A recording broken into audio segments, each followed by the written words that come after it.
안녕하세요. 책 읽는 쭈TV입니다. 오늘 소개할 책은 타인보다 더 민감한 사람입니다.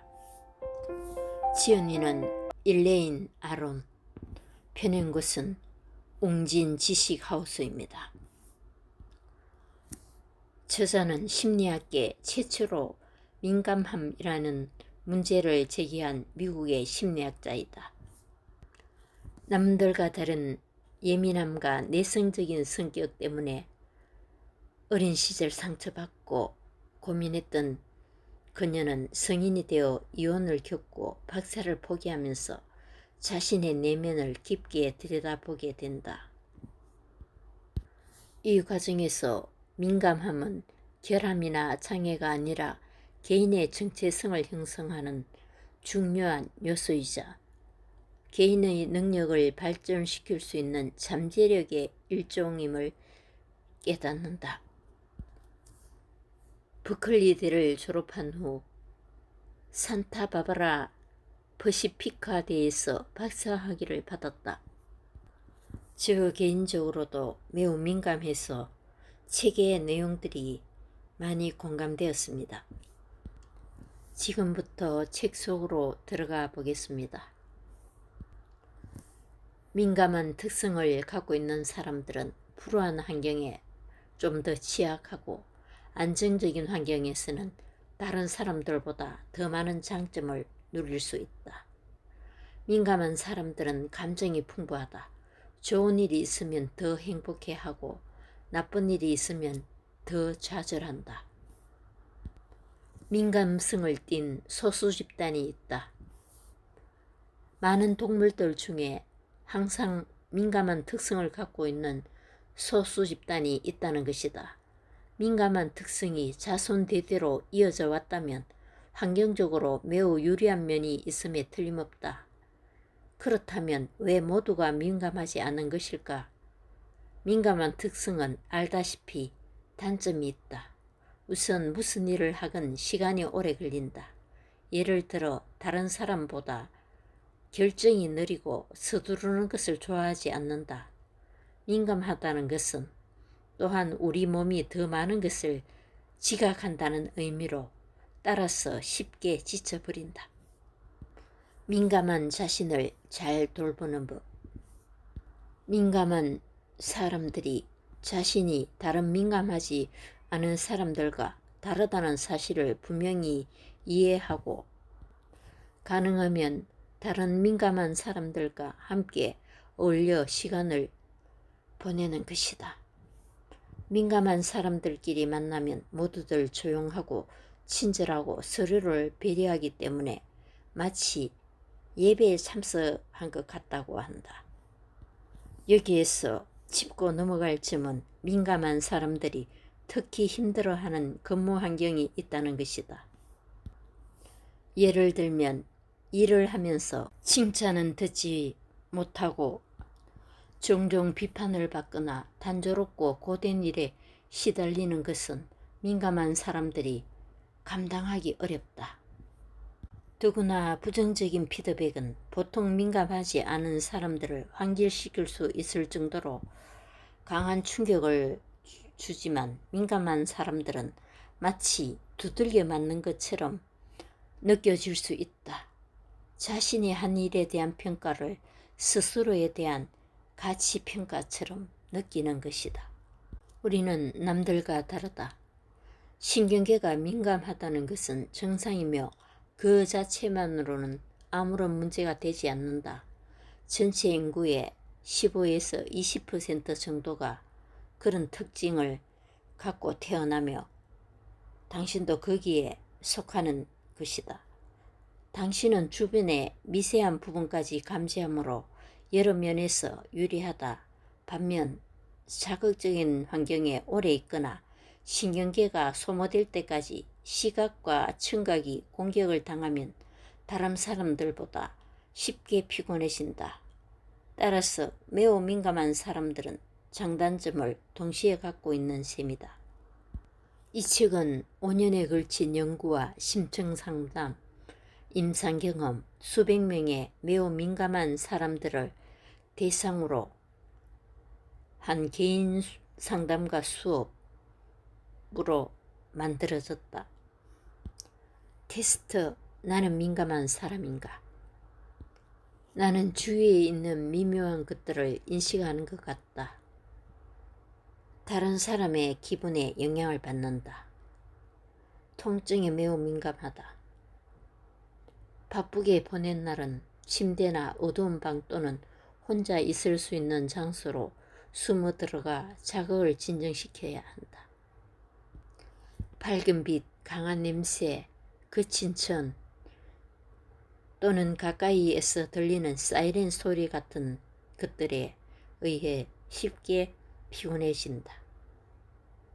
큰 소리에 불편해진다. 미술이나 음악에 깊은 감동을 받는다. 양심적이다. 깜짝깜짝 놀란다.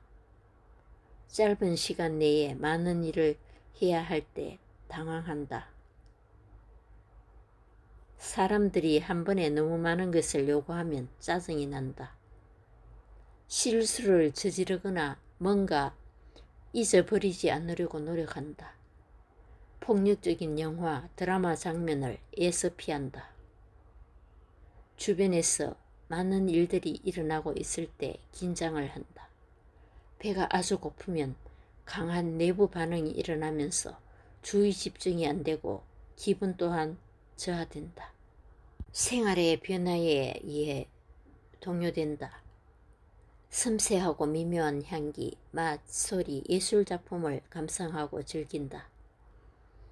내 생활을 정돈해서 소란스럽거나 당황하게 되는 상황을 피하게 되는 것을 우선으로 한다.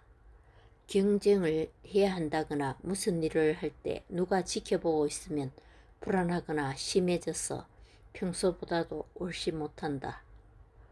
어렸을 때 부모님과 선생님들로부터 민감하거나 숫기가 없다는 말을 들었다. 질문에서 12개 이상으로 답했다면 당신은 매우 민감한 사람일 것이다. 저 개인적으로 거의 해당이 되었습니다. 매우 민감한 사람들의 특징. 틀린 것을 잘 잡아내고 실수를 하지 않으려고 한다. 매우 양심적이다. 한 가지에 집중할 수 있다. 단 방해를 받지 않아야 한다. 특히 조심성, 정확성, 속도, 그리고 작은 차이를 포착하는 능력이 요구되는 일을 잘한다. 심리학자들이 의미 기억이라고 부르는 수준까지 깊이 파고든다. 종종 자기 성찰을 한다. 배운다는 의식을 하지 않고 배울 수 있다. 다른 사람의 기분과 감정에 크게 영향을 받는다. 매우 민감한 사람들은 작가, 역사가, 철학가, 판사, 예술가, 학자, 이론가, 심리치료사, 교사, 부모, 그리고 평범하지만 양심적인 시민의 입장에서 마치 왕실의 곰 역할을 하는 듯하다. 선천적일까 후천적일까? 내가 민감성에 관한 연구를 시작할 즈음 친한 친구가 쌍둥이를 낳았다. 쌍둥이 중 한 명은 사내아이 로비였고 다른 한 명은 여자아이 레베카였다. 우리는 첫날부터 두 아이가 다르다는 것을 분명히 알 수 있었다. 레베카는 쉽게 잠이 들고 좀처럼 깨지 않았다. 하지만 롭은 어딜 다녀오고 누가 왔다 가면 잠들지 못하고 보챘다. 레베카는 새로운 곳에 가는 걸 즐거워했지만 롭은 낯선 것을 대할 때마다 울음을 터뜨렸다. 그 다음에는 롭이 자꾸 잠에서 깨는 것이 문제였다. 누구에게나 수면주기라는 게 있어서 쉽게 깨거나 깊이 잠드는 시간이 있지만 민감한 아이들은 깊이 자는 시간이 적은 것 같다. 나는 민감한 아이를 달랠 때 침대에서 조용함과 안락함을 느낄 수 있도록 아이 담요를 작은 텐트처럼 만들어 덮어준다. 특히 익숙하지 않은 장소에 눕혀놓을 때 효과적이다. 유아와 우리 몸의 공통점을 살펴보자. 둘 다 긴장하거나 피곤하지 않을 때는 협조적이지만 너무 지치면 속수무책이다. 엄마가 유아의 요구를 만족시키는 것처럼 우리 몸의 요구는 우리만이 충족시킬 수 있다. 운다고 마냥 내버려 두거나 울음이 그치기를 강요하면 우리는 점점 불행해진다. 지나치게 보호받거나 방치되거나 갓 태어난 모든 영양류는 어미에게 매달리고 대부분의 어미는 새끼가 안전하게 매달려 있기를 바란다. 인간도 마찬가지로 부모와 유아 사이에는 안정애착이 형성된다. 유아는 시간이 지날수록 안전하다고 느끼면 탐험을 시작하고 독립적으로 행동한다. 엄마는 문제가 생기면 언제라도 도와줄 준비를 하고 아이가 커가는 모습을 지켜보면서 뿌듯해한다. 하지만 여전히 보이지 않는 종류의 소속감이 존재하므로 위험한 순간이 되면 둘은 다시 한 몸이 되어 안정애착이 된다. 보호자가 자신이 양육된 방식과 관계에서 아이에게 불안정 애착을 유발하는 경우도 있다. 아이는 세상이 너무 험하다거나 또는 보호자가 너무 독선적이거나 나약하게 느껴지면 밖에 나가 대범하게 탐험하지 못한다. 또 보호자가 가보호를 하거나 방치하면 불안해하거나 의존적이 된다. 나를 단련하는 법. 대부분의 사람들은 시간과 돈이 부족해서 생활의 균형을 잡기가 힘들다. 매우 민감한 사람들은 양심적이라서 선택을 하고 우선순위를 정할 때 종종 자신에게 필요한 일들을 가장 나중으로 미룬다. 또는 다른 사람들만큼 새로운 능력을 키울 기회와 시간을 갖지 않는다. 내가 면담했던 매우 민감한 사람 중 한 사람은 다음과 같은 충고를 들려주었다. 자신의 민감성에 대해 모든 것을 배워야 해요. 민감하다는 것을 장애로 생각하거나 변명거리로 삼으면 안 돼요. 때로 위축된 기분이 들 때는 집에만 있고 싶어지죠. 하지만 그러면 결국 자기 손해예요. 나는 바깥 세계와 만나고 돌아왔어. 거기서 배운 것들을 내 것으로 만들어요. 창조적인 사람들은 사람들과 떨어져 있는 시간이 필요해요. 하지만 너무 오래 떨어져 있으면 안 돼요. 은둔을 하면 현실 감각과 적응력을 잃어버리기 때문이죠. 그래서 융통성을 잃어버려요. 나이가 들수록 바깥 생활을 더 많이 해야 해요. 반면 나이를 먹으면서 우리에게 점차 품위가 생기죠. 우리가 전인적으로 발전한다면 우리의 기본적인 특성들이 더욱 빛을 발할 거예요. 우리 몸과 사이좋게 지내야 해요. 민감성은 우리가 사용할 수 있는 훌륭한 선물이에요. 그것은 우리를 인도해 줄 수 있어요. 물론 매우 민감한 사람들은 세상과 자신의 몸을 향한 문을 닫아놓고 싶어 해요. 하지만 그래서는 안 돼요. 좀 더 자기 표현을 해야 해요. 충분한 휴식. 매우 민감한 사람들은 성실하고 완벽을 기하려는 경향이 있다. 그런데 어떤 놀이가 우리에게 즐거움을 줄 것인가? 주위에 민감하지 않은 사람들이 하는 대로 따라하면 안 된다. 민감한 사람들은 자신에게 맞는 속도로 책을 읽거나 정원을 손질하거나 아니면 집에서 조용히 식사를 하는 것이 적절한 놀이가 될 수 있다. 특히 한밤중까지 사람들과 몰려다니는 것은 전혀 즐겁지 않을지도 모른다. 또는 낮에는 괜찮다가도 저녁이 되면 힘들 수가 있다. 따라서 항상 빠져나갈 구멍을 마련해 둬야 한다. 만일 누군가와 함께 있다면 도중에 빠져나가도 기분이 상하지 않도록 미리 알려두자. 한편 다음과도 같은 물리적인 접근도 좋다. 지금 있는 상황에서 벗어난다. 2. 눈을 감고 자극을 차단한다. 3. 자주 휴식을 취한다. 4. 야외로 나간다. 5. 물을 마시거나 물가를 걷거나 수영을 해서 스트레스를 푼다. 6. 산책을 한다. 7. 호흡을 가다듬는다. 8. 보다 여유있고 자신 있는 자세를 취한다. 9. 움직인다. 10. 부드러운 미소를 짓는다. 우리는 종종 어리석게도 힘든 상황에서 빠져나올 생각을 하지 못한다. 이럴 때는 일단 휴식을 취해본다. 아니면 임무, 토론, 말다툼 같은 주어진 상황을 야외로 갖고 간다. 매우 민감한 사람들은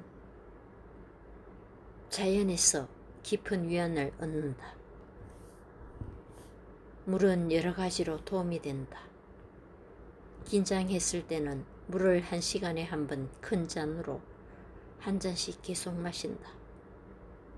물가를 걷거나 물을 바라보거나 물소리를 듣는 것도 좋다. 또는 목욕을 하거나 수영을 하도록 한다. 사람들이 온수욕과 온천욕을 좋아하는데 그만한 이유가 있다. 산책 또한 기분 전환에 좋다. 특히 복식 호흡을 해본다. 약간 힘을 넣어서 촛불을 끄듯이 천천히 내쉰다. 자동적으로 배로 숨을 들이쉬게 될 것이다. 아니면 호흡에 주의를 기울이는 것만으로도 편안해 줄 수 있다. 보호받지 못했던 유년기를 끌어안기. 매우 민감한 사람들은 스스로 다르다고 느끼고 부모와 교사들은 어떻게 다뤄야 하는지 모른다. 그들은 민감한 특성에 관해 아는 것이 별로 없기 때문에 민감한 아이를 정상적으로 만들려고 애쓴다. 따라서 평범한 환경에서 자란다고 해도 매우 민감한 사람들은 좀 더 힘들어할 수 있다. 학창 시절의 기억. 민감한 아이들은 처음에 뒷전에서 구경만 하면서 학교에 다닌다. 하지만 대부분 독서와 조용한 학습을 좋아해서 성적이 우수한 학생들도 많다. 그럼에도 긴장으로 인해 사회성과 신체적 능력이 뒤떨어진다. 우리의 지능을 돌보자. 1. 뭔가를 잘하느냐 보다 있는 그대로의 자신을 평가하자. 2. 성공보다는 모험을 하고 새로운 것을 배운다는 사실에 자부심을 갖자. 3. 다른 사람들과 자신을 비교하지 말자. 지나친 경쟁심을 경계하자. 4. 다른 재능 있는 사람들과 교류할 기회를 만들자. 5. 너무 바쁘게 살지 말자. 생각하고 꿈꾸는 시간을 갖자. 6. 현실적인 기대를 하자. 7. 자신의 능력을 감추지 말자. 8. 자신을 스스로 변호하자. 있는 그대로 자신을 표현할 수 있는 권리를 주장하자. 9. 관심 분야가 좁다면 좀 더 확대하자. 타인의 일들이 내 일처럼 공감이 잘 되어 정말 힘이 들었습니다. 나이가 들수록 예민함이 줄어들었습니다. 감사합니다.